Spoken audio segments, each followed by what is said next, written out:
श्रीनाथ जी में नाथद द्वार में 2 बार 56 भोग लगता है। विशेष 56 भोग जब सब जगह होता है तो उस समय श्रीमद् वल्लभाचार्य जी के द्वारा सेवित सप्त ठाकुर श्रीनाथ जी में प्रकट होते हैं और सबका 56 भोग लगाया जाता है। बहुत ध्यान से सुनिएगा।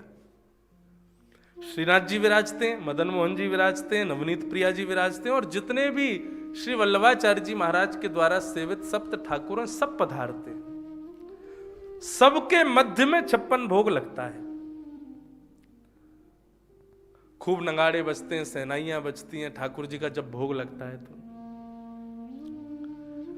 56 भोग पूर्ण हुआ। सातों ठाकुर जी अपने अपने स्थान को प्रस्थान कर गए। गोसाई जी ठाकुर जी का श्रृंगार बढ़ा रहे थे, शयन की व्यवस्था कर रहे थे। ठाकुर जी का चेहरा लटका हुआ है। गोसाई जी बोले, लाल जी क्या हुआ? 56 भोग में स्वाद नहीं आया आज? आपका चेहरा इतना शुष्क क्यों है, इतना मुरझाया हुआ क्यों है? ठाकुर बोले, नहीं कुछ नहीं। बोले, बताओ ना प्रभु। बोले, हमको भूख लग रही है। बोले, यहाँ गर्भगृह से लेके वहां तक इतनी प्रसादी आपके सामने रखी गई, अभी भी भूखे रह गए आप? बोले, भूख इसलिए लग रही है क्योंकि हम अकेले खाने नहीं बैठे थे, वो 7 और बैठे थे साथ में। तो भाई कोई बगल में बैठा हो उसके सामने भोजन करने में संकोच होता है ना।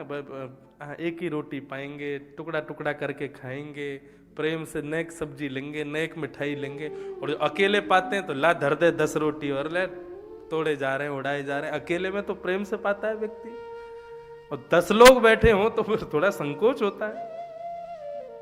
ठाकुर जी बोले, संकोच में हमने प्रेम से पाया नहीं है, हमारा मन अभी पूर्ण हुआ नहीं है। तो गुसाई जी बोले, तो फिर क्या करें? बोले, एक गुपचुप 56 भोग और करो, किसी को पता नहीं चलना चाहिए, हम अकेले पाएंगे।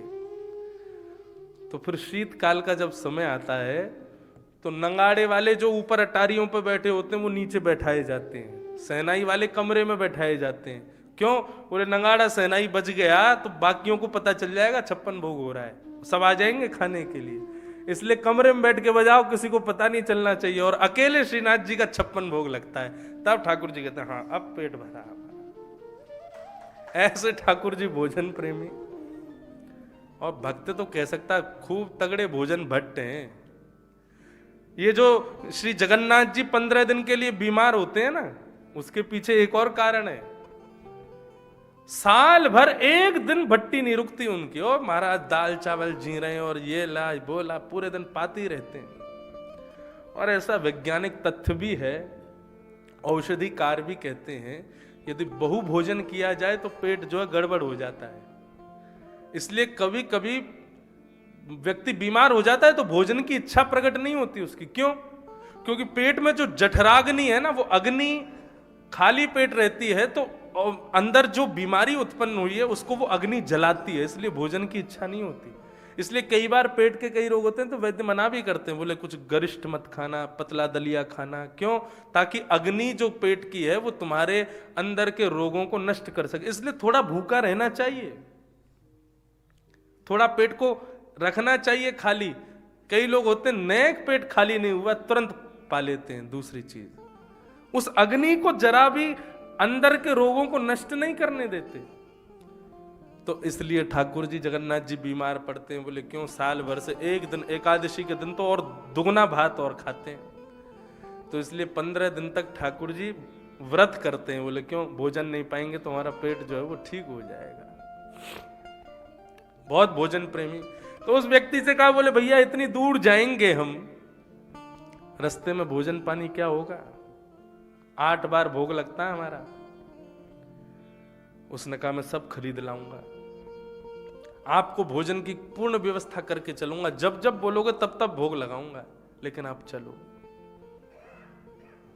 मंगला भोग, मंगला आरती से पहले उठते ही ठाकुर जी पहले दूध पीते हैं और लड्डू खाते हैं। उठते पट दूध पियो, ऐसा भाव बताते हैं ठाकुर जी। उठते कैसे हैं? बोले यशोदा मैया खूब कहती है, लाला उठ जा, लाला उठ जा, लाला उठ जा, लेकिन ठाकुर जी नहीं उठते। तब मैया क्या करती है, दूध का पात्र लेकर के आएगी और पौड़े भय ठाकुर जी के मुख से दूध के पात्र को छुपाती है, और पौड़े भय ठाकुर जी दूध को मुख में लेते हैं, उसको पीना शुरू करते हैं, पीते पीते फिर उठते हैं, उठते पट दूध पियो। दूध जब मुख में जाता तब ठाकुर जी उठते हैं, नहीं तो लाल जी पौड़े रहते हैं। ऐसी मधुर लीला है। व्यक्ति ने कहा कि महाराज आप चलो, मैं सब व्यवस्था करूंगा आपकी। ठाकुर जी बोले ठीक है, जब जब भोग लगे बस तभी हमको देखना, बाकी जब चलते रहोगे ना तो हम पीछे पीछे चलते रहेंगे, हमारी तरफ देखना मत। वो बोला कि आप मेरे पीछे चल भी रहे हो कि नहीं मुझे कैसे पता चलेगा? भगवान बोले